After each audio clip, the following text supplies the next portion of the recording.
हाँ जी, तो आज हम जो है डिस्कस कर रहे हैं 2019 सितंबर के पेपर को। यहाँ पे आप देख रहे होंगे, आपको सिर्फ दो क्वेश्चंस ही नज़र आ रहे होंगे, एट्रॉपिक रिज और कनेक्टिव ब्रेकेज। वैसे तो 15 क्वेश्चन ही थे, लेकिन मैंने यहाँ अलग से करके लिखे हुए हैं दो क्वेश्चन, ताकि हम इनको डिटेल में डिस्कस कर लें। फिर उसके बाद जो है फर्दर जो क्वेश्चंस हैं मैं आपके साथ डिस्कस करूँगी 2019 सितंबर के, ठीक है।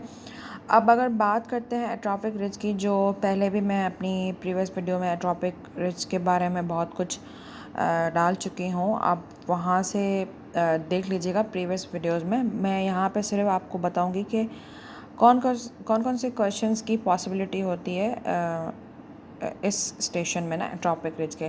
पहले तो आपको पिक्चर आइडेंटिफिकेशन आनी चाहिए, क्लिनिकली भी आपको पता होना चाहिए और रेडियोग्राफ का भी पता होना चाहिए, जो मैं प्रीवियस वीडियो में डाल चुकी हूँ, ठीक है।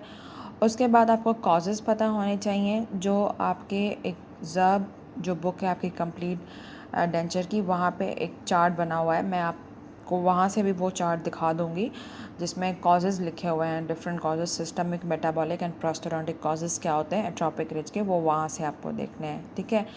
फिर वहीं पे ही उसी ही चैप्टर में आपके कॉन्सिक्वेंसेस ऑफ रिज रिजॉर्प्शन, वो एक वहाँ पे पॉइंट्स लिखे हुए हैं, वो आपको वहाँ से देखने हैं। मैं सिर्फ क्वेश्चंस बता रही हूँ आपको, तो आपको देखना वहीं से ही है कि क्या क्या कॉन्सिक्वेंसेस हो सकते हैं, ठीक है।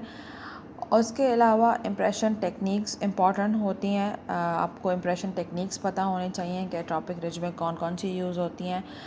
जैसे एडमिक्स हो गया, सबलिंगुअल फ्लेंज टेक्निक हो गई, जिसको हम बटरफ्लाई टेक्निक भी बोलते हैं, कॉकटेल टेक्निक हो गई, सेलेक्टिव प्रेशर टेक्निक हो गई, तो न्यूट्रल जोन टेक्निक हो गई। जो एडमिक्स टेक्निक है, न्यूट्रल जोन टेक्निक है और सबलिंगुअल फ्लेंज टेक्निक है, इनको थोड़ा आप डिटेल में देख लीजिएगा, क्योंकि एट्रॉपिक रिज पे लाजमी स्टेशन आता ही आता है, फिर क्वेश्चंस मॉडिफिकेशन हो जाती है, ठीक है। उसके बाद अगर हम बात करें तो ये भी हो सकता है कि how will get the retention, support and stability in atrophic ridge, ठीक है। वो भी आप वहाँ से देख लीजिएगा। उसका आंसर मैं फिर भी आपको बता देती हूँ, how will get the retention, support and stability. पहले क्वेश्चंस को डिस्कस कर लेते हैं, ठीक है। कॉजेज़ हो गए, कॉन्सिक्वेंसेस हो गए, सपोर्ट हो गया, रिटेंशन हो गई, स्टेबिलिटी। उसके बाद एक क्वेश्चन था कि डेंटिस्ट को क्या क्या प्रॉब्लम फेस होंगी while taking the impression in such type of cases, ठीक है। इसको भी हम डिस्कस करेंगे, दो तीन पॉइंट्स ही हैं। हाँ, और एक क्वेश्चन ये भी था कि आइडियल रिज हमारी क्या होनी चाहिए, ठीक है। तो जो पहले अगर हम आइडियल रिज की बात करें, तो उसमें कुछ पॉइंट्स यही हैं कि फर्म होना चाहिए, केराटिनाइज होना चाहिए, थिक कनेक्टिव टिश्यू होने चाहिए, कॉर्टिकल बोन होनी चाहिए, broad base with vertical wall, ठीक है। कोई शार्प स्पाइनी रिज नहीं होनी चाहिए। ये जो है वो आइडियल रेजिडल रिज जो है उसके फीचर्स हैं, ठीक है। उसके बाद अगर हम बात करें इस क्वेश्चन की कि डेंटिस्ट को क्या क्या प्रॉब्लम होंगी, तो as a ridge resorb tissue become unsupported and displace, तो use of the conventional impression technique result in distorted impression, so we have to modify our impression technique in such type of cases. That's a main reason कि हम अपनी impression technique को modify कर रहे हैं, जो मैं आपको already बता चुकी हूँ कि कौन कौन सी इम्प्रेशन टेक्निक्स यूज़ होती हैं। एडमिक्स, कॉकटेल, सबलिंगुअल फ्रेंच टेक्निक, जिसको बटरफ्लाई टेक्निक भी बोलते हैं, और जो है न्यूट्रल जोन टेक्निक, ये हम मॉडिफाई कर रहे हैं। तो फर्स्ट डिफ़िकल्टी ये हो रही है कि we have to modify our impression technique. अगर हमने कन्वेंशनल इम्प्रेशन टेक्निक यूज़ की, तो दैट में result in the distorted impression. Secondly, we have problem in getting the maximum coverage, ठीक है। थर्ड है, due to the prolong period of edentulous, so tongue become enlarged, and because of this the obtaining the lingual seal is very difficult. उसके बाद ये है कि problem in capture all oral tissues and then using these tissues for creating the retention stability in prosthesis. ठीक है, ये 4 problems हैं जो डेंटिस्ट को फेस होंगी while taking the impression in such type of cases. ठीक है, उसके बाद जो है एक क्वेश्चन मैंने आपको बताया कि how will get the retention support and stability. तो अगर बात करें सपोर्ट की तो उसका आंसर यही है कि maximum extension of denture base होना चाहिए और intimacy of contact with denture base. ठीक है, और रिटेंशन हम इम्प्रूव करेंगे by the proper impression technique जो मैं आपको बता चुकी हूँ, 4-5 टेक्निक्स हैं। उसके बाद स्टेबिलिटी की बात करें तो स्टेबिलिटी इम्प्रूव होती है bye using the occlusal narrow table. अब आपको अक्लूजल नैरो टेबल को देखना है कि उसके क्या एडवांटेजेस हैं, वो आप वहाँ से चेक कर लीजिएगा। फिर भी मैं आपको बता देती हूँ कि अक्लूजल नैरो टेबल क्या होती है। उसके बाद tooth should be arrange in a neutral zone technique and use of non anatomic teeth. ये 3 मेथड्स हैं जिससे हम स्टेबिलिटी इम्प्रूव कर सकते हैं। नैरो अक्लूजल टेबल का ये है कि जो टोटल अक्लूजल लोड है that applied may be reduce by using the small posterior teeth. ठीक है, उसके बाद ये है कि less musculature forces will be required to penetrate the food bolus. ठीक है, उसके बाद and it allows the development of the favourable form of the polished surface, so it will allow the buccal and lingual flanges of the denture to taper towards the occlusal table, and this form will help the cheek and tongue muscle maintain the position of denture। ठीक है, ये occlusal narrow table की बात हो गई।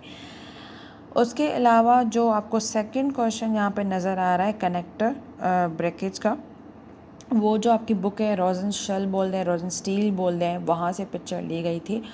उसको identify करना था और उसके कॉजेज़ बताने थे। वो पिक्चर मैं आपको दिखा देती हूँ वहाँ पे बुक में। जी, ये वाली पिक्चर ये वाली पिक्चर आपको जो है नज़र आ रही है,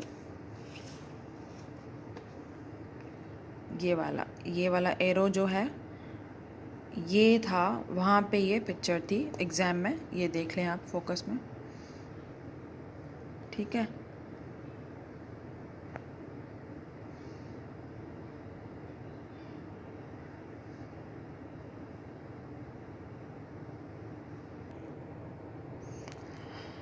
अब इसके जो क्वेश्चन थे आफ्टर आइडेंटिफिकेशन, ये आइडेंटिफाई करनी थी, ये वाली पिक्चर आपने देख ली होगी।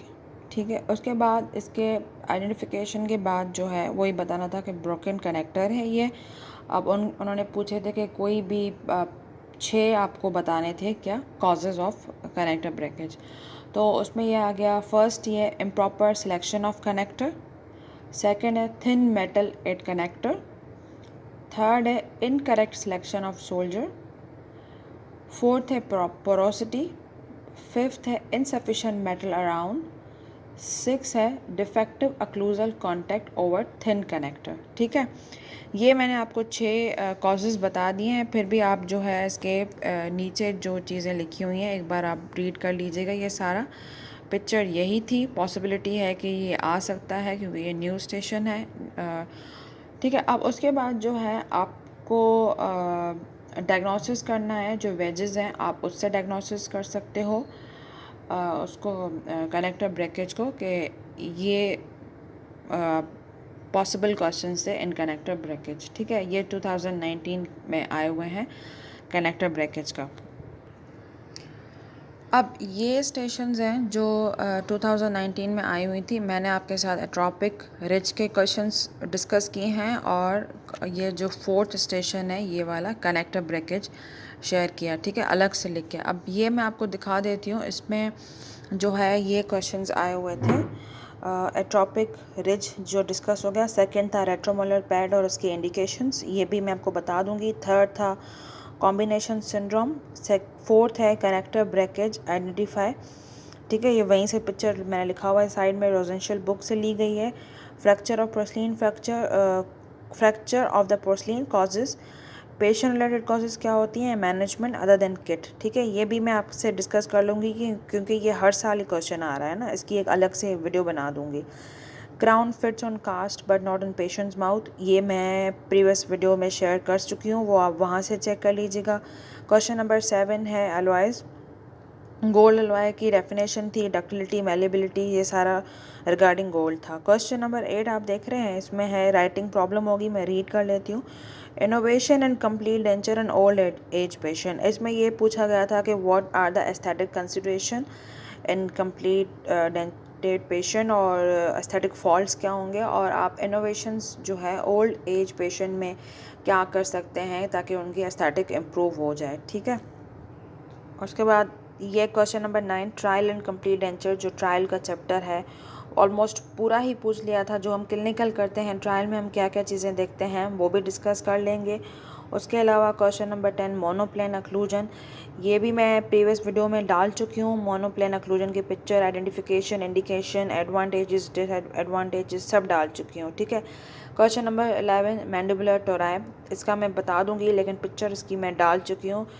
मेरी वीडियो है पिक्चर आइडेंटिफिकेशन के नाम से, उसमें जो है वो सारी ये पिक्चर्स हैं। मोनोप्लेन अक्लूजन, मैंडिबुलर टोराई, लॉन स्टैंडिंग अबटमेंट, इसकी पिक्चर ली गई थी मैकरेकन बुक से, ये मैंने नहीं डाली है अपनी वीडियो में, वो मैं आपको दिखा दूंगी अलग से। और क्वेश्चन नंबर 13 है ट्रॉमेटिक अक्लूजन, इसको भी हम डिस्कस करेंगे। क्वेश्चन नंबर 14 है रेस्ट, इसको भी हम डिस्कस करेंगे। 15 जो है वही डिज़ाइन करना था, जो मैं पहले भी बता चुकी हूँ आपको। डिज़ाइनिंग हर बार आती है पर यहाँ पे थोड़ी ट्रिकी डिज़ाइनिंग थी कि कैनेडी क्लास 3 थी, कुछ मल्टीपल पिक्चर्स थी। एक पिक्चर में कैनेडी क्लास 3 को आइडेंटिफाई करना था, सेकंड पिक्चर थी वहाँ पे एक मोलर को टिल्ट कर दिया था, तो वहाँ पे आपको थोड़ा दिमाग लड़ाना होगा कि टिल्ट अगर है तो फिर आपको डायरेक्ट रिटेनर वहाँ पे कौन सा यूज़ करना है, ये सारी चीज़ें थी।